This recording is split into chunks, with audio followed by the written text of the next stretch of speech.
Kuray kamay! Dali Lola!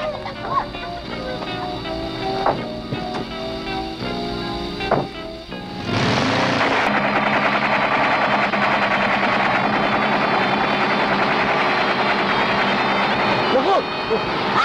Agila! Dadagipin tayo ng agila! Ayun! Bago ka mga agila! Holy cocktail! Holy cocktail! Helicopter! Helicopter! Helicopter! Yan na, yan na. Oh. Oh. Wala to, Diyos kabila. Teka. Wala. Gat ganito rin, sir. Luko ka, kaya pala napakataas. Itapat nyo ngayon sa rubber yung ano. Oh. Oh. Mga kapatid, magandang hapon po sa inyong lahat. Narito na po yung inaabangan ng lahat, yung pagmamount namin nitong electric aircon ng ating Volkswagen Beetle.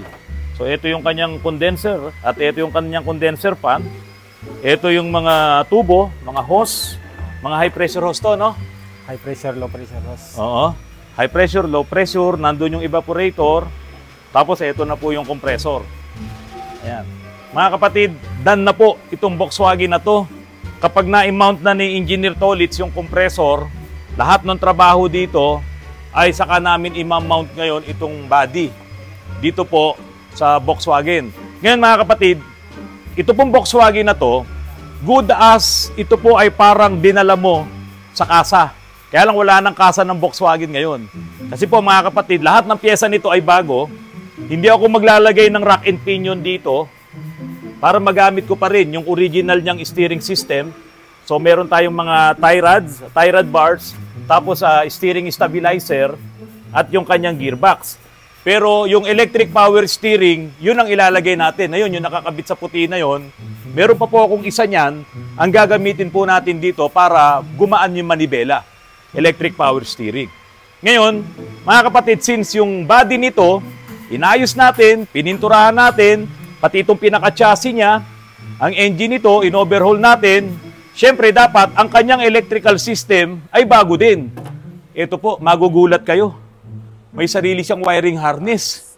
Ito yung para sa front, yung sa mga ilaw, sa mga signal light, at ito naman yung sa likod, papunta mismo doon sa alternator, papunta doon sa makina at doon sa mga ilaw naman sa likod. So, kompleto po tayo, original na mga wiring harness, ito pong Volkswagen. So, mga kapatid, hindi ito ordinaryong sasakyan. Sabi nga sa Mexico, Volkswagen Beetle is not just a car. No? Para sa kanila, ito ang bumuo ng kanilang transportation system noon. Ito ay taxi talaga. Diyan sa Mexico, kaya lang dahil nga sa gumulo ang panahon, maraming mga hold-upper, ang pumapasok doon sa taxi ay 2 doors. Kaya medyo problema. Kaya inalis yung mga Volkswagen na taxi diyan po sa Mexico. Pero hanggang ngayon ay marami pa ring mga Volkswagen doon sa kanilang mga lansangan, sa kanilang mga kalsada. Kaya patuloy pa rin po ang paggawa nila ng mga pyesa. Katulad din itong wiring harness na to na original. O tingnan nyo mga kapatid, hindi ngayon ako mahihirapan na magpalit ng linya nitong ating Volkswagen Beetle. Or, Coaching Kuba, engineer, yung compressor natin, ordinaryong compressor ba yan? Kaiba sir, kaiba. Paano mo nasabing kakaiba yung compressor na to doon sa mga compressor ng mga kotse na yan, yung mga existing na yan? Hindi na nakakabit sa makina sir. Hindi na nakakabit? Nakaseparate na siya sa ano, kahit sa mo i-mount pwede. Hindi kaya ito malakas kumonsumo ng ng kuryente, ng charge ng baterya? Parang hindi po, pang mga modelong aircon ng pangbahay, yung mga naka-inverter na po. Ah, inverter na siya. So pag inverter, mababa ang amperahe niyan, di ba? Ikot po kasi niyan, hindi siya bigla. Dahan-dahan po Dahan-dahan. Iikot hanggang sa bumilis ng bumilis para habulin niya yung lamig ng loob ng sasakyan. Once na malamig na siya, dahan-dahan naman siyang iikot. Kasi po mga kapatid, sa mga ordinaryong mga kompresor, kapag nag-trip off yung compressor dahil nga nag-automatic off siya, bigla yun, di ba? Bigla po. Bigla. Po. Tapos pag gumagana, bigla rin. Bigla. Kaya yung amperahe niya mataas. Mataas. Saka talagang yung may power surge yun no? Nabibigla kasi yung kuryente. Kaya minsan sa mga sasakyan nyo mga kapatid, kahit sabihin mong hindi di kuryente yung mga kompresor na sasakyan nyo, palibasa yan ay biglang namamatay at biglang gumagana, mararamdaman nyo kapag umaandar kayo, bumabagsak yung minor, di ba? Kaya nga may idle up eh. Kasi pagka gumana yung aircon, kinakain niya or ginagamit niya yung ilang portion ng power ng engine, kaya humihina yung minor nyo. So, kailangan mo ng idle up para itaas yung minor. Ganyan sa mga mechanical na compressor. Pero dito, hindi. sabi mo, inverter. So, hindi yun bigla. Bigla, invert niya muna yung ano, dahan-dahan siyang iikot. Oo. Bali yung amperahe niya, kuryente po siya, dahan-dahan muna yung amperahe niya. Oo, Pataas hindi na siya pataas. biglang iikot na ganun. Ah, Di ba? Yun ang kagandahan sa inverter. Kaya ito, matipid sa konsumo ng baterya. Paano ang plano mo dito? Ito na yan, sir, medyo itataas-taas ko pa po ng konti para yung service ano niya. Na para dito. Fittings, So, ito yung high? High pressure po. O high pressure to. Okay, ito yung papunta doon sa ating condenser. Ah. Tapos nasaan yung suction, yung ano? Ito naman, sir. Ayun. Papuntang loob ng Ito yung low pressure. Lang, yung simple. Ayan, nakaganyan, no? Bali nasa loob po yung ano niya. Oo. Ay, sa unahan. Oo, ganun yung auxiliary nakita fan niya. natin, ano? Ah, So, tatabas tayo doon sa body. Apa. Tatabas para pumasok ito. Eh, wala namang problema. De, kung ayaw ko na, palitan ko, tapalan ko ulit yung body. Eh, yun nga, bulok-bulok nga yun. Eh. Ang dami nga namin tinapal doon. Pakita mo, oh. Pakita mo yan, Sarento. Si Sarento ngayon, ang aking cameraman. Oh. Ayun, talagang ang dami naming tinabas dyan. Bulok-bulok na, kaya makikita niyo yung mga bagong yero. Kaya nga dito, mga kapatid, kung meron kayong mga Volkswagen na gusto nyo palagyan ng air condition na electric, huwag kayong magagalit sa amin kung halimbawa tabasin namin yung portion doon kasi kailangan magkaroon ng provision. Apa. Pag walang provision, hindi makakahigop ng fresh air, Magkakaroon ng high pressure. Mag-high Ilaw yung pressure. lamig. Ilaw po yung lamig niya. Halos lahat ng mga condenser ng mga air condition ng mga sasakyan, mas nauuna pa yung condenser sa radiator eh. Oo. Di ba? Condenser muna bago radiator. Bago radiator. Bakit ba ganun? Yung unang lalamig, sir, yung condenser. Yung condenser. Yung iba nga po, nidadagdagan pa ng auxiliary fan. Auxiliary fan. Sabi nga ni engineer, naglalagay ng additional na fan. Ito yung auxiliary fan, no? Ayan. So ito, malaki to. Palagay ko, swabing-swabe yan. Oh, sir, Malamig yan. Hindi katulad ng mga auxiliary fan to na nandyan sa mga sasakyan nyo. Ito, malaki talaga. Ngayon, Engineer Tolits, parang wala akong nakitang filter dryer dito ah. Meron ka ba nakita? Oh. Wala. Wala. So, bibili tayo. Wala pang kasama eh. Walang kasama yung na-order yung ano natin. lang, sir, yung may nabibili naman po dyan ng mga ordinaryong filter dryer. Oo. So itong nabili natin sa online, 3 Ligo po yung brand na to. Wala naman ako nakitang ibang brand eh. Although yan ay China made, yan lang naman din yung available sa online na nabibili na electric compressor. Ito yung mga tornilyo ng compressor. At ito rin naman yung ibang bracket. Mayroon po siyang anti-vibrating rubber. O yan o. So simple-simple no. Meron siyang So yung goma hindi straight na tornilyo. Hindi po, Ito po bago. Kaya lang dahil sa ito ay mga stock na yan sa bubble heads, so siyempre, siguradong ito imported galing sa ibang bansa. Ngayon, ang kabilin-bilinan ni Sir Edwin, bago natin to gamitin at i-bleed mo, lagyan mo muna to ng fluid. Kasi baka naka-stock yung goma doon, masisira yan. No? So ito, nilagyan mo na to ng fluid. Lumabas na. Ngayon, itong alternator po na to ay gumagana po ito. Ang problema dito, engineer, ito ay ano lang, 40 amperes lang. Mababa lang to. 40 ampere. 40. Engineer, ganito ang gagawin natin. Sa'yo ko na rin papatira to, halika. Magdadalawa tayo ng ng alternator katulad nito. Ayan. Ito kasi ay naka-double alternator, pero ito hindi na to nagagamit, hindi to gumagana. Kailangan lang nandito to kasi yung pinaka-shafting niyan ang nagpapaikot dito sa pan. Oo. So ito, kaya lang nandyan. Ngayon, maglalagay tayo ng alternator pa ulit dito katulad nun. Gagayahin natin to. Pwede pong i-series po yan doon. Oo, pwede yun. Oo. So ito, gumagana to. Kaso mababa pa rin to, kaya maghahanap tayo ng malaking alternator. Kahit mga 100 amperes siguro. Sapat na yon para ma-sustain nung ating electric compressor yung kuryente na kailangan niya. Kaya lang, hindi ba tatama ito dito? Wala yun, sir. Sige, ligo mo nga. Pinakadikit niya. Oo, ito kasi pag lumili kong ganun. Sir, paalam po. Sige. Yan, ayun. Ayun. Tapos, pagkakabila, Yan, ayun, malayo. yung pinakamalaki. Oo. So, ginawa ni engineer dito, naglagay ka pa ng patungan para umangat ng konti. Apo. Eh, yung ano mo dito, yung sa Para yung high. access ng fittings, Oo. service. Sakto na to. Pala, saan mo to lalagay? Dito na yan, sir, sa body, sir. Pag Ganon. na-mount na po yung body, Oo. butas lang naman po ng 4. Oo. Ito yung ano, sa flooring to. Ikakabit na natin itong pinaka-insulator between doon sa chassis at saka doon sa body. Ina-applyan lang ni Kuya Jaime ng rugby kasi mahirap ilagay ito pag hindi nakadikit. Mamaya bubuhatin namin yung body na yan. Marami-raming tao yung magtutulong-tulong para isampa dito yan. Okay mga kapatid, ang preno po ng Volkswagen Beetle ay hindi po ganun kalakas. Kasi po ito ay hindi gumagamit ng hydrovac.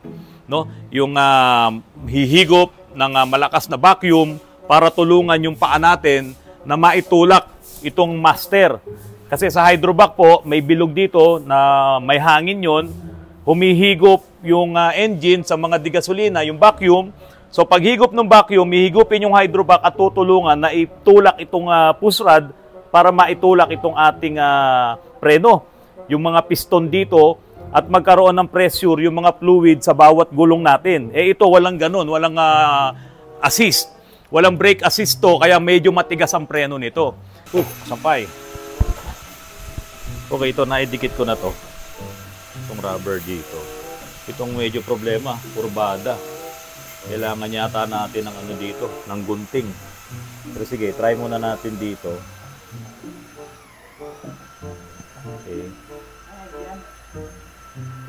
Sa pag-a-apply ng rugby, lalagyan mo muna yung isang portion, tapos wait for ilang minutes. Patiyuin mo muna ng konti. Saka mo ngayon ilalagay ito. Kailangan meron ding application ng rugby itong rubber. Hindi pwedeng lalagyan mo lang yung ano, itong bakal, itong yero. So magpuputol na lang tayo diyan sa sobra. Mga Autorans boys. Oh. Oh, yan na. Oh. Yan na. Oh. Wala to, Diyos kabila. Teka. Wala. Gat ganito rin, sir. Okay. Engineer Tolits, tignan mo yung compressor mo kung walang tinamaan. Hindi nga sabit na sana. So ang design ng ano natin, ng condenser natin dito na. Okay. Tapos, paano lalabas ang hangin yan?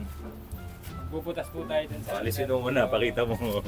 Pakita mo ito, alisin mo to. Yan. Kasi itong ating auxiliary, itong ano tawag dito, condenser fan, paano ang flow ng hangin yan? Kung sana sir, exhaust malabas. Pag ganun, ano? Oo. Higupin niya yung init dito ng condenser. Okay. Tapos, ang ano gagawin mo dito? Bubutas lang po tayo ng saktuhan dito sa bilog. Sa bilog na yan. Oo. Para yung hangin niya Papunta na doon. papunta doon palabas. Oo. Tapos yung mahihigop naman ng hangin nito, kasi kailangan din may mahihigop to. Ito, okay na rin to. Tapos maglalagay pa tayo dito sa ilalim. Magbubutas kami dito. Yung air intake niya. Dito, kuya. Bubutas tayo dyan. Ayan. Para maglalagay tayo ng grills na ganito. Maglalagay tayo niyan doon. Siguro mga ganyang kahaba din yung titirahin mo. Lagyan natin. Hindi siya mag-high pressure. Para hindi siya mag-high pressure. So makakahigop pa rin siya ng fresh air. Tapos yung init naman, itatapon niya rito. Dito sa butasan. Hindi tayo pwede dito kasi pag dito ka naglagay, Walang sir, air ventilation, mahihigupan ng hangin. tsaka ang problema, papasok doon sa loob yung init. Mag-aaway sila nung init at lamig kasi mainit ang ilalabas nitong itong condenser fan kasi umiinit talaga to So mag-aaway sila sa init at lamig kasi talagang papasok doon yan. Kasi may ventilation tayo doon, no? Ayun, no? May mga ventilation yan doon. So yun, Engineer Tolits, isasara mo yun. Kasi pag naka-aircon na tayo, hindi pwedeng nakabukas yun. So wala na tayo yung galing sa labas. Wala na. So lahat sarado na. So dito, ito kasi ay compartment to. So wala na tayong compartment kasi dito na natin ilalagay yung spare tire. No? Ang pinaka-compartment muna dito, yun doon talaga sa loob. Para to give way doon sa ating electric air condition. Okay. So yung yung module, Engineer Tolits, sige, balik mo nga dyan, Engineer. So ganyan ang magiging forma niyan. Sa likod, hindi pwede ilagay sa likod. Masyado malayo. Saka wala nang doon, wala nang paglalagyan. So yan na yung magiging forma. Dito ang ating spare tire. Tapos yung module mo sa loob. Sa loob na rin po, magpupunta sa pagdadaanan ng wiring. Pagdadaanan ng wiring sa loob natin lalagay. Kasi mukhang hindi rin pwede doon, mababasa eh. Electronics yun eh, dapat nasa loob yun. So mga kapatid, ito yung kinalabasan ng ating Volkswagen Beetle. Sara natin konti Sara mga engineer. Ayan. Meron lang tumatama dito, papaayos natin to. Ayan.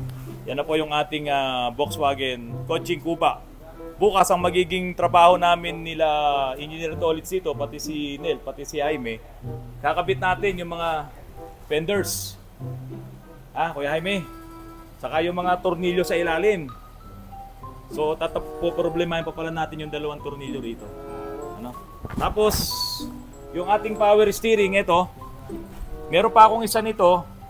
Kaya lang uwi na si si Mark eh. So i-mount natin yung isa pa natin ito, ilalagay naman dito. Ang kapatid, ang kagandahan dito sa ating Volkswagen Coaching Cuba, lahat ng pyesa kasi mabibili mo. Even yung mga dito, yung mga handle na yan, yung mga locks na yan.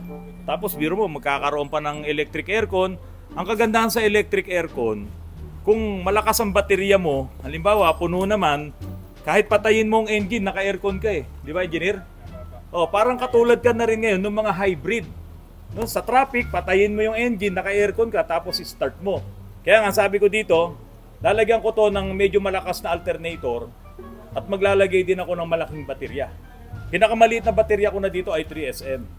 Pero kung kakayanin pa yung 6SM, katulad ng mga baterya din ng mga BMW, no, pwede tayong maglagay nun para din mapakinabangan natin yung ating electric aircon. May busina na ako dyan.